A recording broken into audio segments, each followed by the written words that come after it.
जय हिंद। देखिए 15 जनवरी 2023 को नेपाल में येती एयरलाइन का विमान क्रैश कर गया। अब उस समय हमको कुछ ज्यादा बताने के लिए था नहीं, क्योंकि वो विमान क्यों क्रैश किया अब वो उसका कोई डिटेल था नहीं यहाँ पे। अभी उस विमान का क्या कारण था डिटेल से उसका पूरी रिपोर्ट आ गई है, जांच की रिपोर्ट आ गई है, और हम आपको इसमें बताते हैं कि कैसे एक पायलट की छोटी सी गलती पूरी जहाज को ले डूबा, उसमें बैठे 72 लोगों की जान चली गई यहाँ पर। तो पूरी रिपोर्ट आ गई है, उस पूरी रिपोर्ट में आपको समझाते हैं कि आखिर उस दिन क्या हुआ था येती एयरलाइन के साथ, और केवल लैंडिंग के 15 सेकंड पहले कैसे विमान दुर्घटनाग्रस्त हो गया।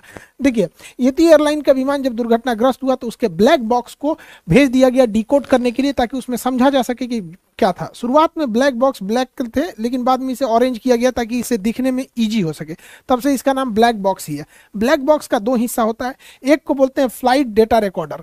तो ये फ्लाइट डेटा रिकॉर्डर फ्लाइट की ऊंचाई, स्पीड, एयर प्रेशर, फ्यूल कितना था, इंजन कितने परसेंट पे था, यानी जितनी डेटा वाली चीजें होती हैं, जो मशीनरी चीजें होती हैं, उन सबका रिकॉर्ड रखता है फ्लाइट डेटा रिकॉर्डर।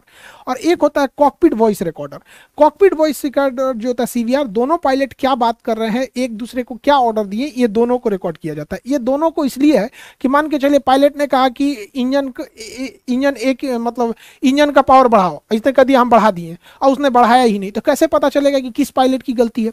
तो यहां तो रिकॉर्ड हो जाएगा कि कैप्टन ने जूनियर से कहा कि पावर बढ़ाओ, और उसने बढ़ाया या नहीं बढ़ाया वो फ्लाइट डेटा रिकॉर्डर में पूरी रहेगी। तो मशीनरीज की जानकारी इसमें, और क्या बात कर रहा है इसकी, जब इन दोनों को मैच किया गया तब पता चला कि कितनी एक छोटी सी लापरवाही ने कैसे इसकी जान ले लिया। देखिए एक बार इसकी ब्रीफिंग समझते हैं। नेपाल में जो नेपाल का शहर काठमांडू, काठमांडू नेपाल की राजधानी है। तो काठमांडू नेपाल से पोखरा जा रहा था ये जहाज। पोखरा एक पर्यटक जगह है नेपाल का, काठमांडू के बाद काफी फेमस जगह है। ये पोखरा एयरपोर्ट में इतने लोग जा रहे थे पैसेंजर, ताकि उसके नया पुराने एयरपोर्ट की जगह पे अब नया एयरपोर्ट बनाया गया था। 15 दिन हुआ था इस एयरपोर्ट के उद्घाटन, यानी 1 जनवरी 2023 को ही इस एयरपोर्ट का उद्घाटन हुआ था, पोखरा इंटरनेशनल एयरपोर्ट का।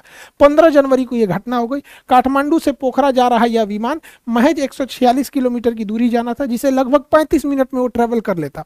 अब ये डिपेंड करता है हवाओं का डायरेक्शन किधर है। कभी हवाओं के डायरेक्शन सेम डायरेक्शन में हो जाता है तो थोड़ा दिक्कत नहीं होती है, मौसम खराब रहता है तो टाइम भी लग जाती है।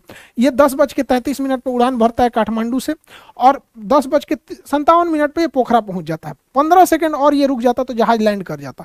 10 से 15 सेकंड में ही जहाज लैंड कर जाता, लेकिन अंतिम वहीं पे दुर्घटना हो गया। दुनिया में जितने जहाज क्रैश किए ना, उसका 90% जहाज लैंडिंग के टाइम पे ही क्रैश किया। सबसे टफ प्रोसीजर होता है लैंडिंग का। उस जहाज में 68 पैसेंजर थे, 4 क्रू मेंबर थे, यानी लगभग 72 लोग थे। इसमें 5 भारतीय भी थे, 72 में ही 5 थे।